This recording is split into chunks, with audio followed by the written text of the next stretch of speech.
Olá, a paz do Senhor. Que bom, hoje nós já estamos na última lição do nosso trimestre e eu confesso que eu estou muito feliz e muito grata a Deus porque aprendi bastante nesse trimestre. E acredito também que os irmãos aprenderam bastante neste trimestre. E eu estou aqui na aula de número 13, graças a Deus. Consegui gravar todas as minhas aulas.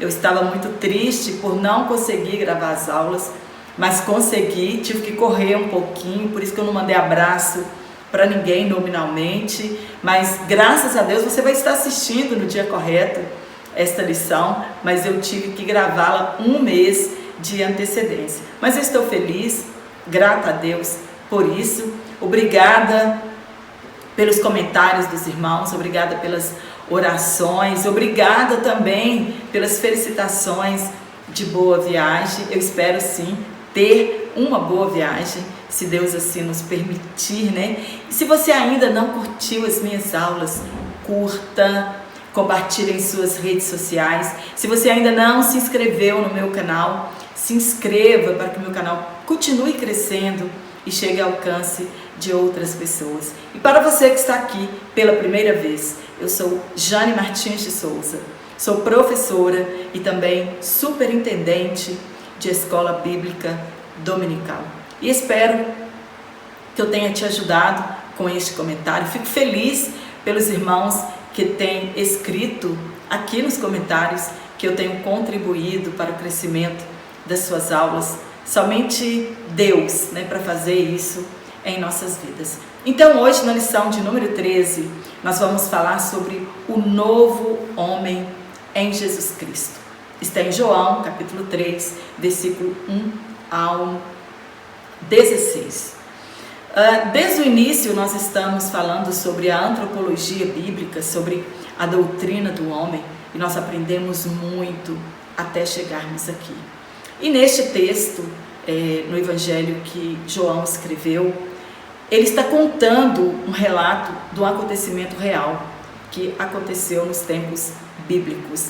Então Nicodemos, ele foi ter com Jesus à noite, Na verdade nós não sabemos o motivo real, ou se por causa do trabalho, que ele não poderia procurar Jesus de dia, ou se à noite ele estava com medo e com vergonha do Sinédrio, porque afinal de contas ele era um mestre em Israel. Mas o fato é que ele vai ao encontro de Jesus e nós encontramos um dos diálogos mais fundamentais para as nossas vidas. Um dos diálogos mais importantes de Jesus com algum judeu daquela época. Jesus vai falar para Nicodemos a respeito do novo nascimento. E Nicodemos, um homem versado na cultura judaica, um doutor da lei, ele não entendeu o que Jesus quis falar a respeito do novo nascimento. Como que é o novo nascimento? E é sobre isso que nós vamos falar hoje. Então fica comigo até o final desta aula e nós vamos aprender bastante a respeito do novo nascimento, a respeito do novo homem que nós nos transformamos depois que nós nos entregamos a Cristo Jesus. A falta de entendimento de Nicodemos a respeito do novo nascimento, infelizmente hoje muitas pessoas também têm esta mesma dúvida: como é que nós somos transformados pela água e pelo Espírito? Que novo nascimento é este que Jesus tinha falado ali na igreja do século I? Muitas pessoas elas acreditam que somente o levantar das mãos, dizer sim, eu aceito a Cristo, frequentar uma igreja e pronto, não é necessário mais nada. Como deve ser a vida da pessoa que aceitou o sacrifício de Jesus Cristo como única forma de sermos salvos da ira futura? Como é o comportamento? Como são as mudanças? E que mudanças são estas que são feitas em nossas vidas logo após aceitarmos Jesus como Senhor e Salvador das nossas vidas? Hoje nós falaremos sobre o processo da salvação. A doutrina bíblica da salvação, ela chama-se soteriologia. A salvação é a obra completa de Deus que consiste em trazer homens do estado do pecado ao estado de glória por intermédio de Jesus Cristo. Isso só acontece, este processo só acontece pela fé no sacrifício de Jesus Cristo, o Deus homem. O homem sem Deus, ele está espiritualmente morto e está sujeito à ira divina. E em Cristo, ele está sob a graça de Deus. E já começamos a experimentar a vida eterna.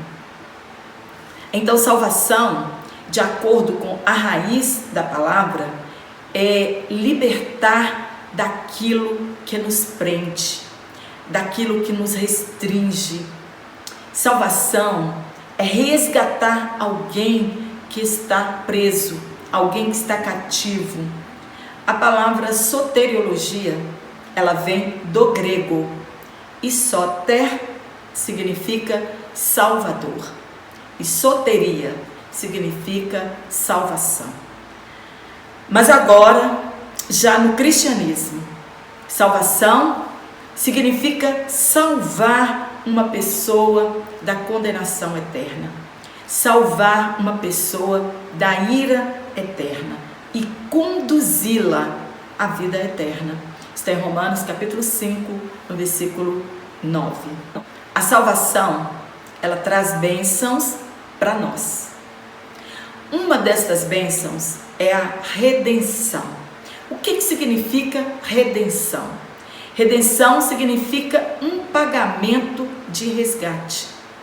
E somente este pagamento deste resgate nos dá completa libertação do cativeiro. Este resgate pago, ele dá libertação ao cativo. Está em 2 Pedro, capítulo 2, versículo 1. A reconciliação é outra bênção do processo da salvação. O que é reconciliação? Quando é que nós recebemos esta bênção? A reconciliação, ela é somente dada por intermédio da morte de Cristo. Antes, nós éramos inimigos de Deus.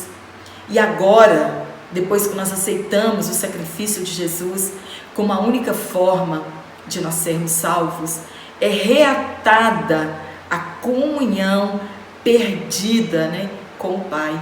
Está em Romanos capítulo 5, versículo 10. Outra bênção da salvação é a propiciação, que significa que a ira de Deus foi retirada através da oferta de Cristo. Está em Romanos capítulo 3, versículo 25. O sangue de Cristo, ele cobre os nossos pecados. E este sacrifício, ele foi aceito por Deus. O sacrifício de Jesus é o sacrifício que aplaca a justa ira de Deus. Quando uma pessoa, ela crê em Jesus Cristo, ela é salva. Nós chamamos isso de fé salvífica. Está em Atos, capítulo 16, versículo 31. Assim, quando esta pessoa é salva, que ela aceita o sacrifício de Jesus Cristo como a única forma de reconciliá-la com Deus, imediatamente esta pessoa, ela é justificada, ela é redimida, ela é reconciliada com o Pai e limpa. A salvação, ela também é progressiva. Está em 1 Coríntios, capítulo 1, versículo 18. Por que nós dizemos que a pessoa é totalmente limpa, imediatamente ela aceitar a Cristo? Porque todos os pecados praticados antes disso, eles são perdoados e lançados no mar do esquecimento. Então, a partir daquele momento, aos olhos de Deus, esta pessoa está purificada e nós somos aperfeiçoados. Aqui nós não teremos espaço para falar do processo completo da salvação e dos seus benefícios em nossas vidas. Nós falaremos apenas de alguns benefícios sugeridos pelo nosso comentarista. Em 2017 nós tivemos um trimestre inteirinho que nós falamos a respeito da salvação.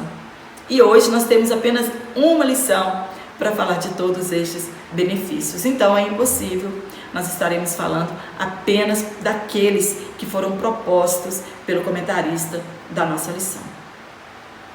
No texto áureo, Efésios capítulo 4, no versículo 13, Paulo escreve que o que se espera da igreja é que todos tenhamos uma única fé. A igreja, ela deve professar a mesma fé. A igreja, ela precisa falar a mesma língua. A igreja, ela precisa ter a mesma esperança. Conhecermos a Cristo de verdade. E Paulo está dizendo aqui que não se conhece a Cristo por meio de programas. Nós não nos fortalecemos em Cristo por meio de programas. E também a igreja não é edificada por meio de entretenimento ou de recreações.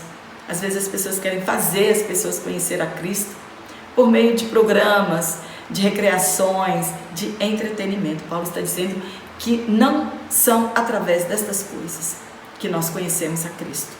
Nós conhecemos a Cristo por intermédio da palavra de Deus. Paulo está dizendo que nós devemos chegar à maturidade espiritual. Quando ele está dizendo nesta perfeição, ele está dizendo que nós precisamos chegar à maturidade e à medida da plenitude de Cristo. O que Deus espera de nós é a perfeição. Mas isto não quer dizer que nós não pecaremos nunca mais. Nós somos sujeitos ao pecado. Mas o pecado, ele tem que ser em nossas vidas um acidente de percurso. Nós temos vários exemplos bíblicos de homens justos, íntegros e tementes a Deus e que se desviavam do mal, mas que também eles eram sujeitos a pecar, mas eles escolheram a obedecer a Deus, a agradar a Deus. Nós temos o exemplo de Jó, Daniel e Noé. Está escrito no livro de Jó, capítulo 1, versículo 1, Ezequiel, capítulo 14, versículo 14 e o versículo 20.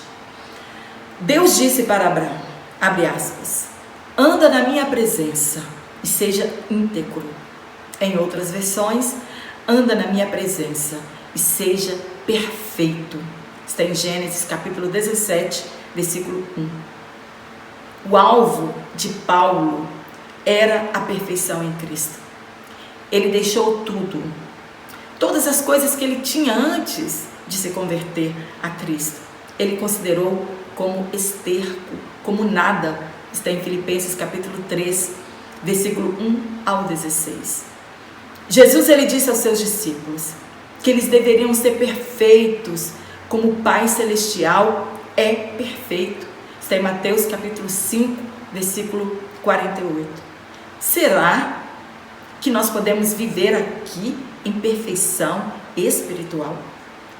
No texto citado, Jesus, ele disse aos seus discípulos que amassem aos seus inimigos e orassem por aqueles que os perseguiam para que fossem perfeitos. Na lei não está escrito que devemos odiar aqueles que nos odeiam. Talvez Jesus tenha feito uma citação de algum dos preceitos antigos do judaísmo. Na lei, em Levítico capítulo 24, do versículo 19 ao 24, que conhecemos como a lei de Italião, era a respeito de lesões corporais e de morte.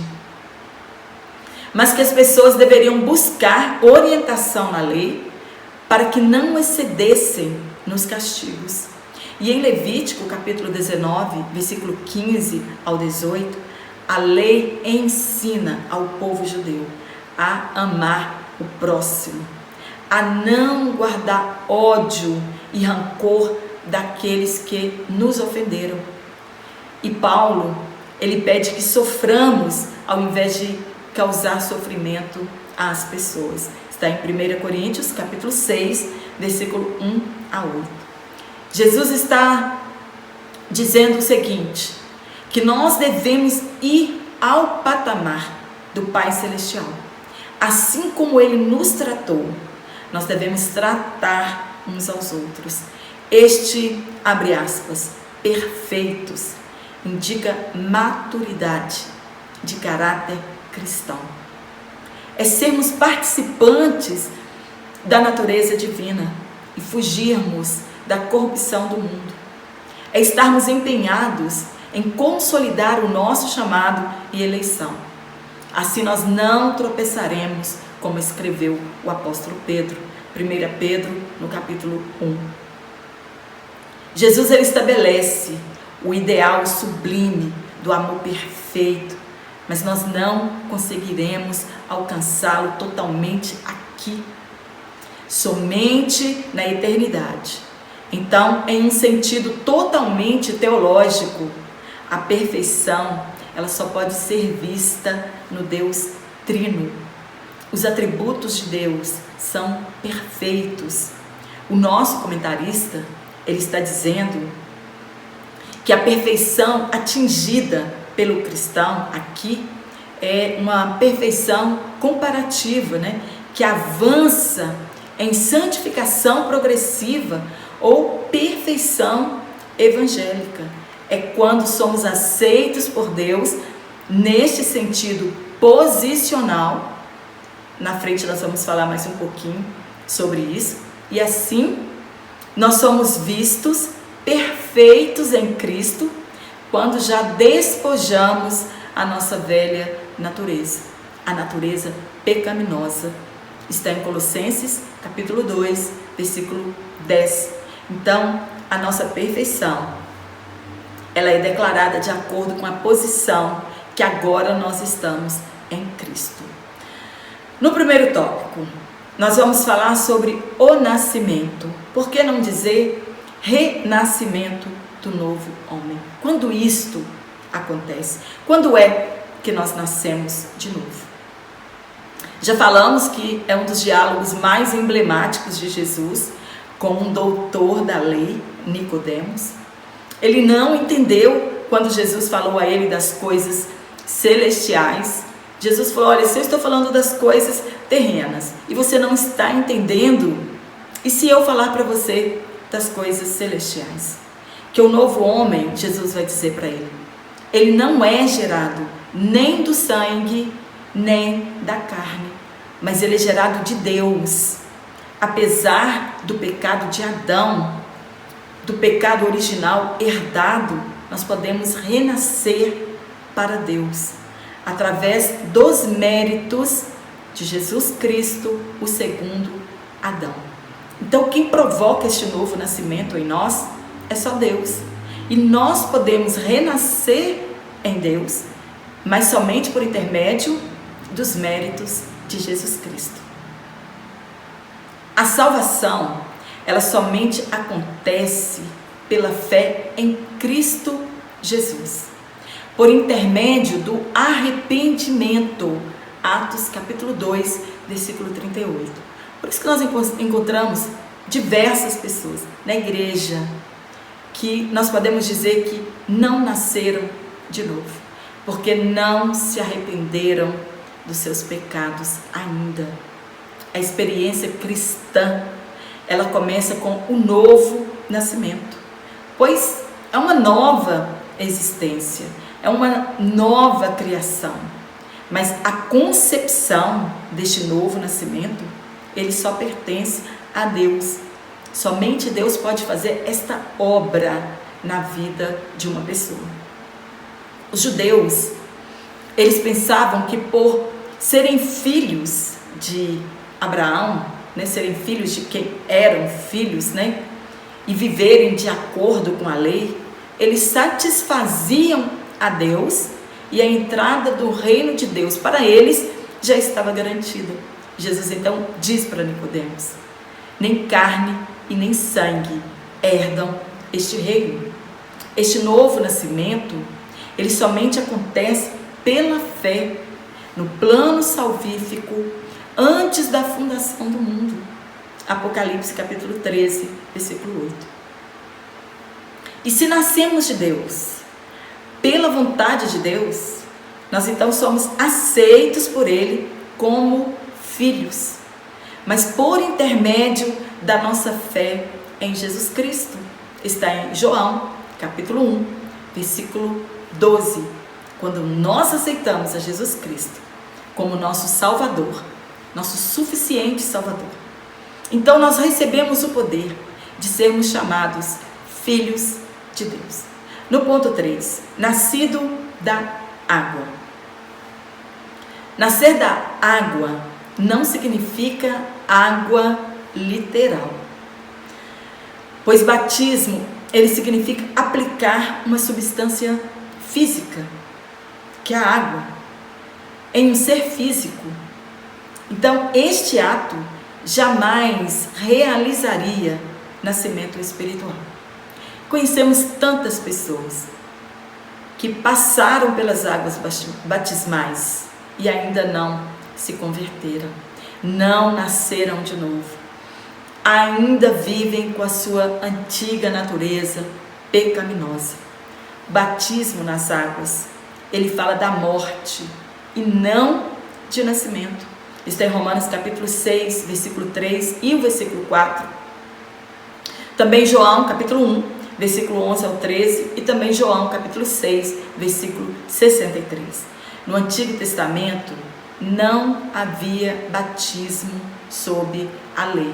As pessoas não precisavam batizar lá na lei. Os heróis, escritos no livro de Hebreus, no capítulo 11, a Bíblia diz que eles foram salvos pela fé. E nós não somos salvos pelas obras. Está em Efésios capítulo 2, versículo 8 a 10. E o batismo nas águas, ele é uma obra humana. Nós temos que querer ser batizados. Apenas os meios espirituais produzem o novo nascimento. E que meios espirituais são estes? O Espírito Santo de Deus, somente Ele pode fazer esta obra de santificação de dentro para fora, e a palavra de Deus. João capítulo 3, versículo 6 e 1 Pedro capítulo 1, versículo 23. Só que não está excluído o batismo de João Batista, que era o batismo para o arrependimento, visto que esse batismo em águas, ele está ligado à salvação de uma pessoa, quando Jesus enviou a grande comissão. Está em Marcos capítulo 16, versículo 16. Mas se uma pessoa aceitar Jesus hoje e não tiver tempo de ter passado pelas águas, essa pessoa então não vai herdar o céu? É lógico que não. É a sua fé em Jesus Cristo. Jesus, ele disse para a grande comissão: ide, pregai o evangelho, fazei discípulos, e aquele que crê e for batizado será salvo. Então, o batismo em águas, ele faz parte da nossa caminhada, é a nossa confissão de fé. Mas se uma pessoa aceitar Jesus hoje e não der tempo e ela partir para a eternidade, é claro que isso não a impedirá de herdar a vida eterna, porque o novo nascimento é o Espírito Santo e a palavra de Deus que provoca em nós. Ponto 4. Nascido do Espírito Santo. O que nasce do Espírito é Espírito e é eterno. A pessoa nasce de novo quando o Espírito usa sua palavra para criar fé dentro de nós e conceder a nova natureza à medida que a pessoa vai crendo. Somente o Espírito Santo pode conceder nova vida. Como que isso se explica? Como podemos explicar isto? Ninguém pode explicar o vento e nem a obra do Espírito Santo, pessoa vai ouvindo a palavra de Deus e vai criando fé nessa pessoa, porque ela está ouvindo. Mas como faz essa transformação, não podemos explicar, porque é uma obra do Espírito Santo. Se crermos nas palavras de Cristo e recebê-lo, nós veremos como é maravilhoso o novo nascimento. Tópico 2. A justificação do novo homem. Como que se dá a justificação? A justificação é o ato de declarar-se justo. É um processo judicial que se dá junto ao tribunal de Deus, em que pesam graves acusações contra nós. E o pecador que aceita Cristo e o sacrifício expiatório e substitutivo de Cristo, então ele é declarado justo, ou seja, nós recebemos um novo status diante de Deus. A justificação pela fé e não pelas obras, pois nossas obras diante de Deus, elas são consideradas trapos de imundície. Está em Isaías, capítulo 64, versículo 6. A justificação, ela é mais do que um mero perdão. Está em Romanos, capítulo 8, versículo 1.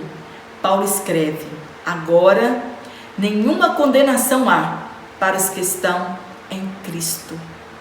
E somente somos justificados pela fé viva e em Jesus Cristo. Nossos pecados são perdoados. Somos aceitos por Deus e podemos assim ter um relacionamento com o Pai, mas somente por intermédio de Jesus Cristo. E a justificação, ela acontece no momento exato em que aceitamos Jesus Cristo como Senhor e Salvador. Jesus Cristo. Por isso que quando uma pessoa se converte, ao Evangelho, crê no sacrifício de Jesus, ela não precisa ir lá e confessar os seus pecados, porque eles foram perdoados ali. A pessoa é declarada justa diante dos olhos de Deus. Em Romanos, no capítulo 4, no versículo 25, Paulo afirma que Jesus ressuscitou para nossa justificação. E aí então nós somos declarados inocentes, porque Jesus pagou na cruz o nosso resgate. A nossa pena, Jesus pagou por ela, porque nós é que merecíamos a condenação. Não tem méritos humanos ou obra alguma que nós possamos fazer que mereçamos este amor maravilhoso da parte de Deus. A nós cabe-nos apenas ter fé no sacrifício de Cristo. A fé apenas nos une a Cristo, mas não é a causa de sermos justificados. Nós somos justificados por intermédio do sacrifício de Jesus Cristo, pela fé que nós temos em Jesus Cristo. Depois de justificados, é como se nunca houvéssemos pecado no passado. Mas isso aos olhos de Deus. Somente somos participantes das bênçãos da salvação depois que nós somos justificados. Isto é, santos e justos diante de Deus. Diante do diabo, nosso adversário e acusador, e também diante do mundo, é Deus quem nos justifica. Porque o mundo e o diabo nos acusam todos os dias, constantemente. Existem pessoas que até criticam as igrejas cristãs, que elas são cheias de alguma coisa. E eles dizem, depois que pecou bastante, fez tudo o que quis, agora está com uma Bíblia debaixo do braço e pagando de crente. Eles não entendem a justificação, Por que nós somos justificados. E o que o mundo pensa ao nosso respeito não tem importância. O que importa, o importante é o que Deus pensa de nós. E diante dele, nós somos justificados. pois nossos pecados foram perdoados. Está em Romanos capítulo 8, versículo 33 e 34. Em Romanos, no capítulo 5, no versículo 1, Paulo escreve a respeito do resultado da nossa justificação. E o resultado é paz com Deus. O homem, por si só, é impossível se auto-justificar. Você pode entregar toda a sua fortuna, entregar a sua vida. Não temos o poder de justificar, a nós mesmos. Somente em Cristo nós somos justificados por Deus. Nós temos de reconhecer a nossa necessidade de um Salvador.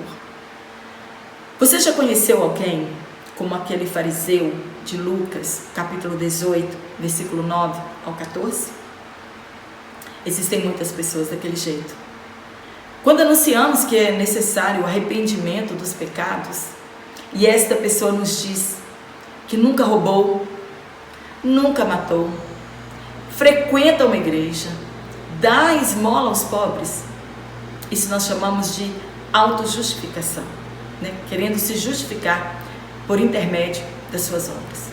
Devemos, como o publicano, reconhecer que somos miseráveis diante de Deus e que precisamos sim da sua misericórdia.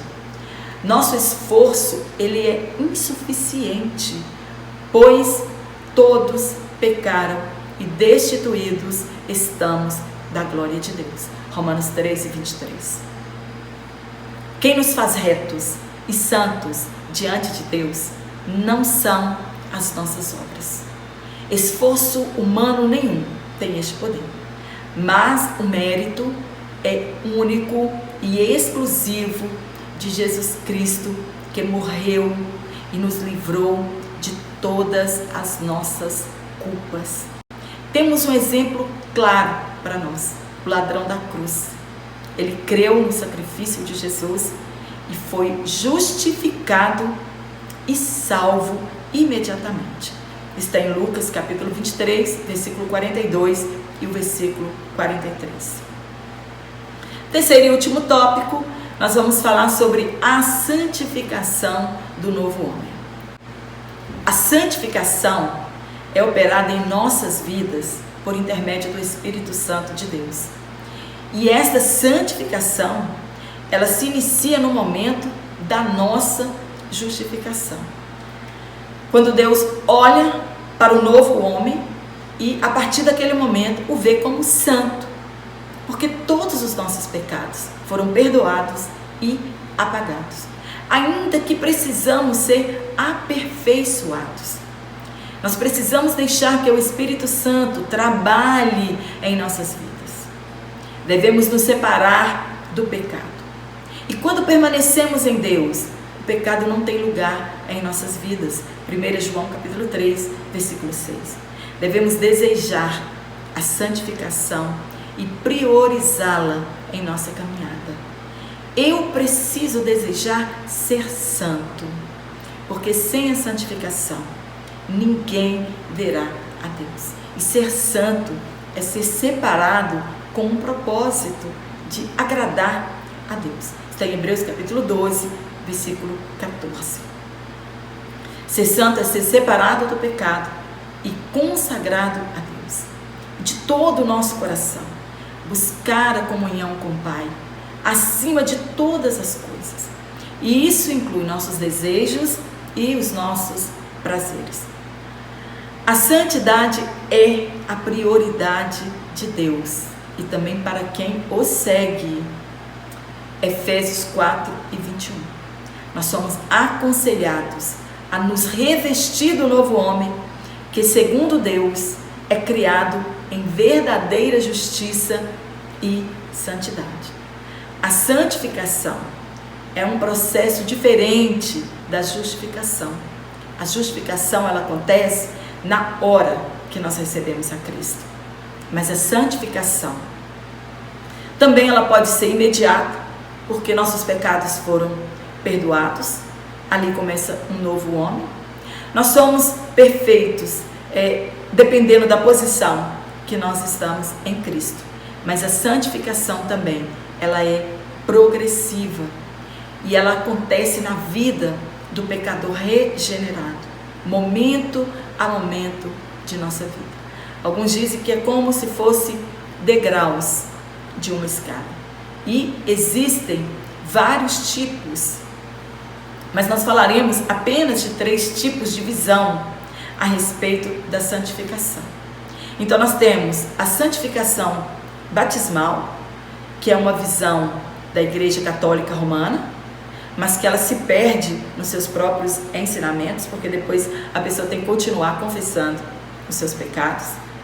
Temos também a santificação perfeccionista. Ela acredita que o homem pode tornar-se perfeitamente santificado ou chegar à perfeição nesta vida. Isto é ensinado pelas igrejas metodistas, igrejas cristãs, arminiana ou wesleyana. Nós temos a santificação progressiva, que é uma visão de Calvino, e ela aparece em 3 aspectos. Posicional, que é a que nós já falamos, Somos totalmente santificados em Cristo, 1 Coríntios capítulo 1, versículo 2, e também no capítulo 6 e no versículo 11, de uma vez por todas, que é no momento que nós aceitamos a Cristo, e é a nossa posição em Cristo. Temos também a santificação experimental. Mesmo sendo justificados e santificados, nós não perdemos a nossa natureza pecaminosa, e a nossa santificação, ela vai progredindo momento a momento em nossa caminhada, até nos entregarmos à total dependência de Deus e à disposição dele de andar no caminho do Senhor. E a santificação final, que será consumada no arrebatamento da igreja e será a nossa glorificação, que falaremos a seguir. Na lição, o comentarista não abordou, mesmo que na introdução ele disse que nós falaríamos sobre a glorificação. Mas eu vou falar aqui um pouquinho sobre a glorificação, que é o último estágio do novo nascimento, E como se dará a nossa glorificação. Jesus, quando ele ressuscitou, ele revelou a todos nós como nós seremos no arrebatamento ou na ressurreição. Somente na glorificação nós alcançaremos o status de perfeição em Cristo. E somente através dele alcançaremos a glorificação. Se não passarmos pela cruz, se o mérito não for de Cristo, não há salvação. Glorificação é o ato de glorificar. No plano de salvação, é a etapa final a ser atingida por aquele que recebe a Cristo como Salvador e Senhor da sua vida. É o dia mais aguardado pela Igreja de Cristo, a sua parousia, a sua vida para nos buscar. Para chegarmos ao céu, nosso corpo deverá passar por um processo chamado glorificação. E como se dará a nossa transformação? É quando os crentes então receberão um novo corpo, se revestirão da imortalidade. A morte é o último inimigo a ser vencido. Está em 1 Coríntios capítulo 15, versículo 26. Este corpo abatido, envelhecido, sujeito a doenças, a dores, tristezas, ele será transformado ao soar das trombetas. Voltaremos ao estado de perfeição, assim como foi o propósito de Deus quando criou o homem. Está em 1 Coríntios capítulo 15, versículo 42 ao 49. Receberemos um corpo transformado. Receberemos um corpo celestial, apropriado para o céu e para a nova terra. Um corpo espiritual, não limitado pelas leis da natureza, mas João capítulo 15, versículo 29. E em 1 João capítulo 3, versículo 2, está escrito que ainda não é manifesto o que havemos de ser, mas quando Jesus se manifestar, nós seremos semelhantes a Ele, e assim como Ele é, nós o veremos e conheceremos a Deus. Se temos esta esperança, como escreveu João, nós devemos nos purificar. Amém? Espero ter te ajudado com este comentário. Quero agradecer aqui a todos os irmãos o carinho de todos vocês, vocês que têm compartilhado as minhas aulas, né? Você que tem curtido as minhas aulas. É muito importante que você curta as minhas aulas para que o meu canal continue crescendo e chegue ao alcance de outras pessoas. Eu quero mandar um abraço para todos os irmãos. De onde você estiver, receba o meu abraço. Que Deus continue te abençoando no ministério do ensino, que você não desista, né, da sua chamada, da sua vocação. Que continue firme, né, trilhando este caminho maravilhoso, para que até aquele dia, né, nós sejamos então glorificados e possamos estar com Cristo eternamente. Amém? Te aguardo aqui no nosso próximo trimestre, se Deus assim nos permitir então. Um forte abraço a todos vocês.